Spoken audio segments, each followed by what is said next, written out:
진짜 이 정도면 전 세계로부터 사기치는 거 아닌가? 무슨 이런 말도 안 되는 나라가 다 있어? 여기 서양 사람들이라면 누구나 자신과 같은 상황을 겪을 수 있다면서 분노에 휩싸인 여성이 있는데요. 과연 이 여성은 무슨 일을 겪었던 걸까요? 안녕하세요. 저는 독일 슈투트가르트에 살고 있는 알리스 캐슬러라고 합니다. 제가 살던 슈투트가르트에 빈젠츠 와인하우스라는 곳이 있는데 저는 그곳에서 홀 매니저로 근무를 했었는데요. 수년간 와인가게 매니저로 일을 해왔던 터라 단골들도 많았었고 저와 대화를 하기 위해 오는 손님들까지 있을 정도로 저는 빈젠츠 와인하우스에서 없어서는 안 될 만큼 많은 손님분들이 저를 좋아해 주셨었어요. 하지만 가게 사장님 따님이 출근하기 시작하면서 저희 입지가 줄어들었고 손님들도 귀엽게 생긴 사장님의 딸에 관심을 보이며 제가 예전과 많이 달라졌다는 걸 느끼게 되었어요. 그래서 저는 수년간 다녔던 빈젠츠 와인하우스에서 퇴사를 결정했고 그동안 모았던 자금들을 활용해 저의 가게를 차리기로 했었죠. 가게를 구하고 인테리어 공사가 시작된 지금 제 일을 도와줄 남동생이 관리하고 있는데요. 저는 남동생에게 부탁을 하고는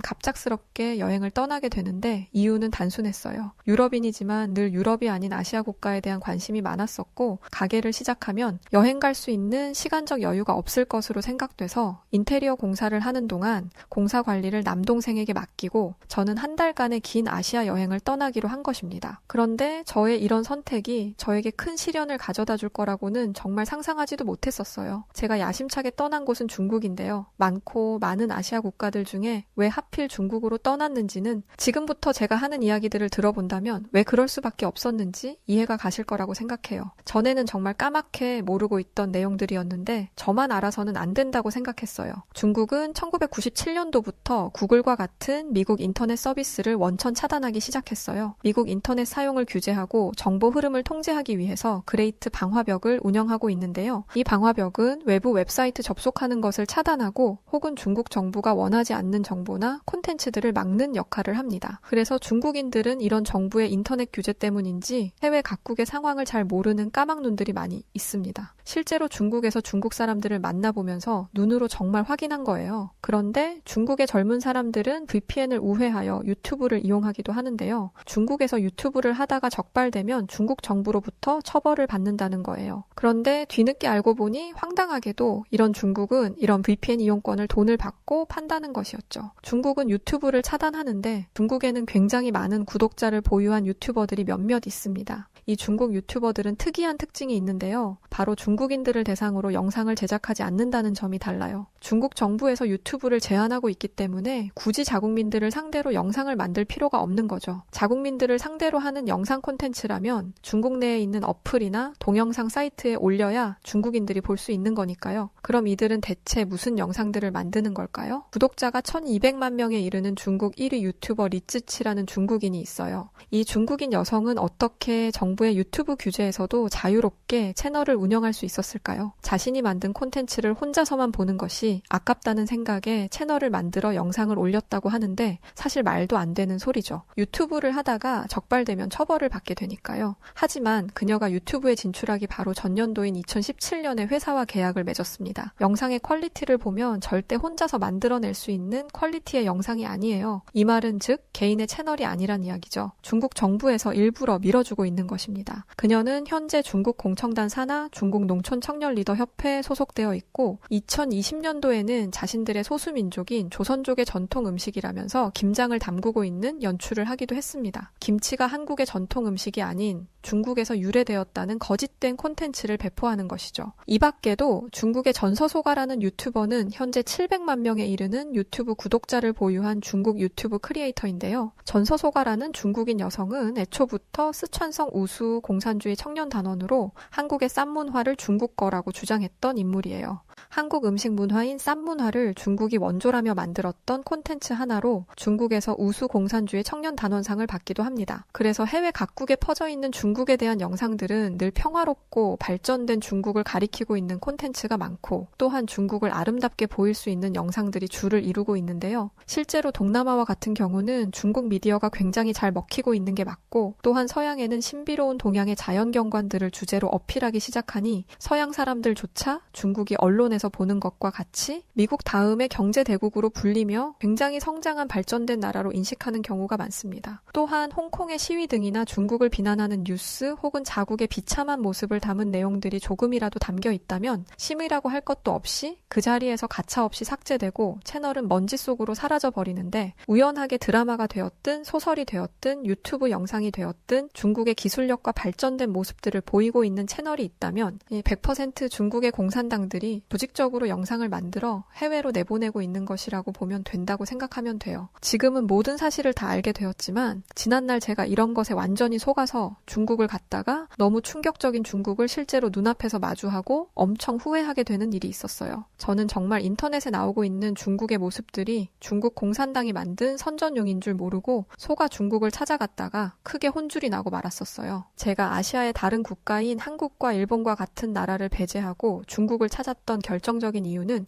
바로 구글에서 본 어떤 글 때문인데요. 이 글은 구글에서 우연하게 보게 되었고, 그 글에는 중국에 살다가 한국에 가서 못 볼 꼴을 많이 봤다는 한국 폄하 글이었어요. 이 글에는 이런 글들이 적혀 있었어요. 중국에서 수년간을 살다가 한국을 가서 경험했다는 소감문이었는데 첫 문장부터 이런 글이 적혀 있습니다. 지금 외국에 있는 한국 사람들 정말 어렵다는 것은 한국 사람들만 체감하지 못하고 있다. 환율 문제로 얼마나 많은 사람들이 한국에 돌아오거나 아니면 중국에서 중국인보다 더 거지같이 사는지 한국인들만 모르고 있다고 하더니, 아직도 한국 사람들은 중국이란 나라를 얕잡아 보는 경향이 있다는 글로 시작하는데요. 그러면서 한국에 와서 느끼는 거는 중국이 그립고 생각나고, 참 중국이란 나라가 한국보다 100배는 더 윤택하고 먹을 것 다 먹고 여유롭게 사는구나를 실감한다고 합니다. 라는 이 글은 현재 구글에서도 쉽게 찾아볼 수 있고, 글쓴이는 한국 사람들은 정신을 못 차리고 자신들이 선진국이라는 착각을 한 채 돈을 흥청망청 쓰고 있다며 한국을 보고 희망이 없는 나라라는 장문의 글이 적혀 있죠. 제가 한국이나 일본 등을 배제하고 중국을 찾은 이유는 바로 이런 글을 눈으로 읽었기 때문인데요. 인터넷 미디어에서의 중국은 정말 화려한 선진국의 모습을 하고 있었고, 첨단 시스템으로 중무장한 현대화된 도시, 사람들을 돕는 따뜻한 중국인들의 모습, 그리고 지금 봤던 글까지 중국의 그런 미디어 선전에 속아 엄청난 기대를 품고 중국을 찾아갔었습니다. 하지만 그렇게 찾은 중국에 도착하고 나서부터 저는 알 수 없는 의문들이 난무하기 시작했었는데요. 공항 곳곳에 붙어있던 안내문고란에 적혀있는 영문을 도대체 해석할 수가 없어 첫날부터 애를 먹었습니다. 대체 안내판에 뭐라고 써있는 건지 해석이 불가능해 알아먹을 수가 없었기 때문이었어요. 구글 번역기로만 번역해도 내용이 이해될 수 있는 만큼 거의 완벽하게 번역을 해주는데, 구글을 차단하고 있다 보니 중국 자체에서 만든 번역기로 돌려 안내판을 만들다 보니 번역이 엉망이었던 건데요.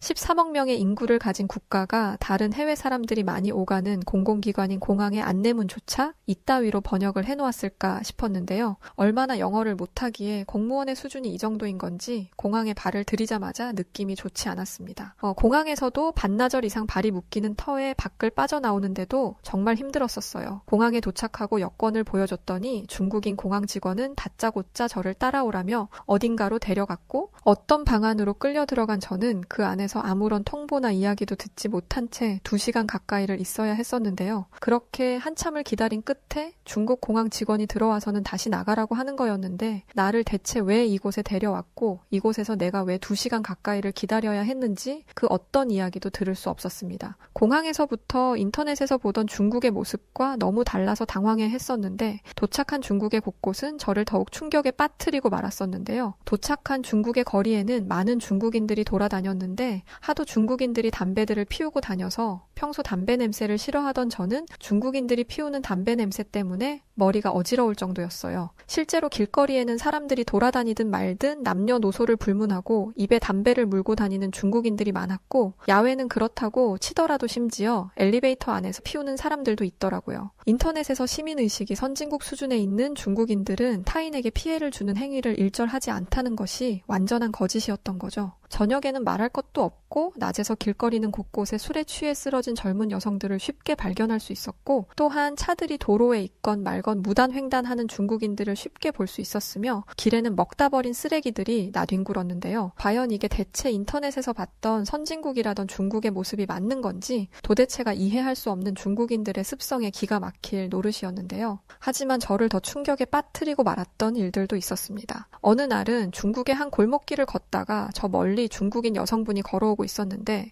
그 중국인 여성은 반대편에 사람이 걸어오고 있는데도 한치의 망설임도 없이 길거리에서 볼일을 봤었어요. 아무리 대변이 급했다고 해도 길에서 봐야 하는 상황이라면 구석에 숨던가, 사람이 안 보이는 곳에 구석진 곳에서 앉아서 보던가, 사실 길에서 대변을 보는 것도 사실 이해가 안 되는 상황인데, 길을 걷다가 대변을 그대로 보는 중국인 여성을 멀리서 마주하고는 가던 걸음을 멈추고 그 자리에서 뒤돌아 다른 길로 가야만 했었어요. 그런데 경험한 중국은 길거리는 물론이고 엘리베이터에서도 대변을 보는 사람들이 있을 정도로 급하면 일단 싸고 본다는 이상한 습성을 가진 사람들이었어요. 더 기가 막히고 황당했던 건 제가 배가 너무 아파서 화장실에 가야 했을 때였는데요. 화장실을 찾아 들어가는데 웬 중국인 남자가 계속 저를 뒤따라와서 뭔가 싶었었는데요. 설마 화장실 안까지 따라 들어오지는 않겠지 싶었는데 제가 들어간 화장실까지 따라 들어왔고, 저는 너무 놀라 뭐냐고 소리를 쳤더니 중국인 남자는 절 보고는 중국말로 뭐라고 하면서 제 얼굴에다 대고 손가락질을 하고는 그대로 제 앞에서 바지를 내리고 용변을 보는 거예요. 이게 대체 무슨 상황인지 알 수 없었던 저는 그때서야 화장실을 둘러보니 남자와 여자가 함께 이용하는 공동 화장실이었고, 더 충격적이었던 건 화장실이 모두 오픈되어 문조차 없이 남녀가 함께 용변을 보던 것이었어요. 정말 그때 저는 미치는 줄 알았어요. 중국 남자들이 쳐다보고 있는데 대변을 볼 수도 없는 노릇이고, 저는 화장실에서 도망치듯 나와서 최대한 택시를 타고 도심으로 이동해야 했는데요. 그나마 도심 쪽에 있는 화장실은 화장실이 개방된 건 똑같았지만 남녀가 구분되어 있었기에 그곳에서 화장실을 이용할 수 있었어요. 그래서인지는 모르겠지만 중국 사람들이 많이 붐비는 유원지 같은 곳을 가면 남자 화장실과 여자 화장실이 구분되어 있어도 여자들이 남자 화장실에 가거나 남자들이 여자 화장실에 가는 게 아무렇지 않게 이루어지고 있었는데요. 이렇게 제가 중국을 찾아갔다가 너무 황당한 사건들을 많이 겪다 보니까 그동안 제가 독일에서 봤던 영상들이나 미디어들은 대체 뭐였는지 싶었고, 이런 나라에 더 있다간 제 정신이 어떻게 될 것 같다는 생각이 들어서 저는 중국을 떠나기로 하고 도망치듯 나와 다시 독일로 돌아갔는데요.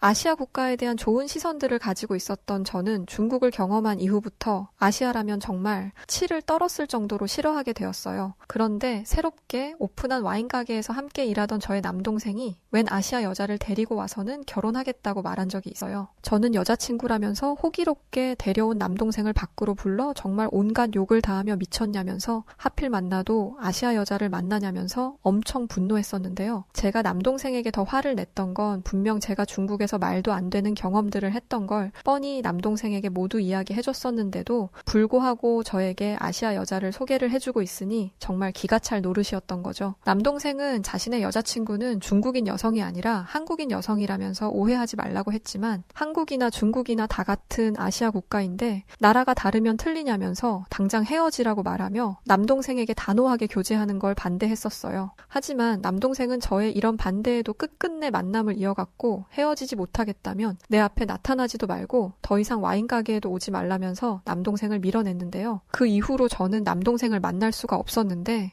왜냐면 남동생이 그 한국인 여성과 함께 한국으로 가버렸었기 때문이었어요. 친동생이었지만 어차피 동생이 선택한 삶이니 한국에 가서 제가 중국에서 경험했던 것처럼 지옥을 만나본다면 분명 다시 돌아올 거라고 생각하고는 신경도 쓰지 않고 있었어요. 그러던 어느 날이었죠. 동생에게 이메일이 왔었고, 이메일 안에는 한국에서 여자친구와 찍은 사진과 한국을 다니면서 찍은 동영상들이 담겨 있었는데, 저는 그 사진들과 동영상을 보고 정말 너무 큰 충격에 빠지고 말았었는데요. 사진 속에 한국은 제가 경험했던 중국과는 너무 다른 모습들이 담겨 있었기 때문이었어요. 동생이 보낸 메일을 보자마자 저는 동생에게 전화를 걸었고, 이런 사진과 영상을 보내주면 내가 허락할 줄 알았냐면서 내가 경험한 중국의 수도였던 베이징과 같은 최대 도시는 너가 보내준 사진에 있는 것처럼 현대화된 도시의 모습이었다면서 아마 서울을 조금만 벗어나도 이 누나가 경험했던 것처럼 말도 안 되는 지옥들이 있을 거라고, 앞으로는 이런 사진과 영상들을 보내지 말라고 이야기했습니다. 제 이야기만 하고는 저는 그렇게 전화를 끊어버렸는데, 얼마 뒤 동생에게 한 통의 문자를 받고 심각하게 고민하게 되고 말았었는데요. 동생이 저에게 보낸 문자에는 자신은 지금 서울에 있지 않고 서울에서 조금 떨어진 인천에 있다고 했던 것이었는데요. 자신이 경험한 한국은 서울을 벗어나 어디를 다녀도 서울과 비슷하게 모든 도시가 현대화되어 있다는 믿을 수 없는 메시지를 보냈기 때문이었어요. 동생이 떠난 한국은 유튜브나 구글과 같은 인터넷 미디어에서 엄청난 성장과 발전을 이룬 대단한 국가라는 걸 한눈에 볼 수 있었는데요. 하지만 이미 중국이라는 나라에게서 제대로 한번 속아본 경험이 있기 때문에 한국도 선전용 영상들을 유럽에 내보내는 광고들일 것이 분명하고 실제 한국의 실상은 중국처럼 처참할 거라고 생각했었기 때문에 절대 믿지 않았었습니다. 그런데 한국으로 간 동생이 직접 찍은 사진들과 영상들은 직접 찍은 것들이기 때문에 거짓일 수가 없었었죠. 그래서 저는 머릿속이 엄청 혼란스러웠었어요. 하루는 안 되겠다는 생각에 가게를 잠시 개인 사정으로 3일간 문을 닫기로 하고 짧게 동생이 있는 한국을 직접 가보기로 했었는데요. 도착한 한국의 공항은 실제로 제가 인터넷에서 봤던 공항처럼 엄청나게 크고 쾌적한 곳이었어요. 제가 살던 독일의 공항과는 비교할 수 없었고 지옥을 경험했던 중국 공항 역시 한국의 공항과는 비교 대상이 아니었어요. 짐을 수령하는 수화물 벨트조차도 규모가 엄청나더군요. 분명 중국처럼 미디어 상에서만 최첨단을 떠들고 있을 거라고 생각했던 제가 중국을 경험했던 것 하나만으로 너무 경솔하게 한국을 판단했던 게 아니었나 하는 생각이 드는 순간이었죠. 공항을 나와 동생에게 전화를 걸었고 예고도 하지 않고 무턱대고 찾아간 터라서 동생도 제가 한국에 왔다는 소리를 듣고는 놀라더군요. 그러면서 자신이 여자친구와 공항에서 멀지 않은 곳에 있으니 데리러 오겠다고 했었는데 저는 주소를 알려주면 내가 알아서 찾아갈 테니 문자를 보내놓으라고 이야기했었습니다. 공항에 있는 버스를 타고 저는 동생이 있다던 인천 송도로 가게 되었는데요. 송도라는 곳에 도착하고 저는 깜짝 놀랄 수밖에 없었어요. 제가 독일에서 인터넷 미디어를 통해 봤던 한국의 모습보다 더 송도라는 곳이 첨단화된 도시처럼 보였고 모든 곳들이 선진 현대화가 꼭 들어맞는 것 같은 도시 미관을 가지고 있었기 때문이었어요.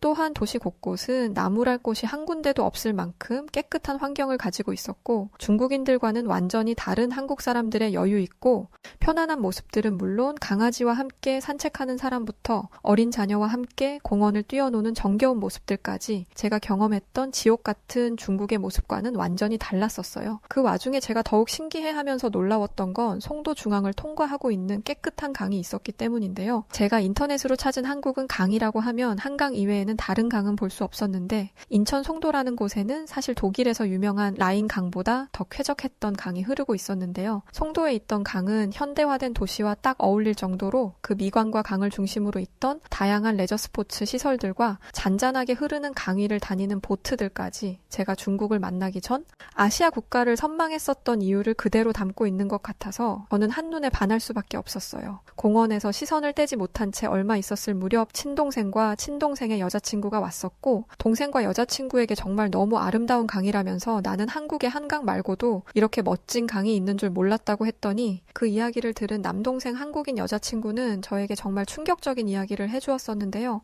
한국에는 한강뿐만 아니라 정말 아름다운 강들이 많이 있다고 하면서 지금 보고 있는 건 사실 강이 아닌 해수를 끌어올려 만든 창의적인 해수공원이라는 설명 때문이었어요. 이 해수공원은 한국은 여름이면 햇볕이 강하기 때문에 그런 열섬 현상을 예상하고 그걸 예방하기 위해서 창의적으로 만든 공원이라는 이야기를 듣고 나니 정말 어떻게 한국인들은 이런 생각까지 할 수 있는지 저를 더욱 놀라게 했었습니다. 그러면서 내가 생각을 완전하게 잘못하고 있었구나 라는 생각을 하게 되었었고 독일에서 한국인 여자친구를 상대로 중국과 다르지 않을 거라며 반대하며 몰아세웠었던 제가 부끄럽다는 생각이 들어서 남동생의 여자친구인 한국인 여성분에게 저는 그 자리에서 지난날 자신이 오해해서 미안하다며 사과했었는데요. 한국인 여성분은 괜찮다면서 아마 서양분들은 중국의 그런 선전용 미디어들 때문에 피해보거나 속는 사람들이 많은 걸로 안다면서 오히려 저에게 뒤늦게라도 이렇게 모든 사실들을 아시게 된 것 같아서 기쁘다고 이야기해주더군요. 그렇게 이야기하는 남동생의 한국인 여자친구 뒤로 반려견과 산책하던 한국인 엄마와 유치원생으로 보이는 꼬마아이가 있었는데 옆에 있던 반려견이 대변을 보자 그 모습을 지켜보던 한국인 꼬마아이는 휴지를 꺼내더니 대변을 감싸주어 봉투에 담는 믿기 힘든 모습을 보여줬는데요. 그 모습을 보면서 저렇게 어린아이들까지 선진국다운 성숙한 시민의식을 보여주는데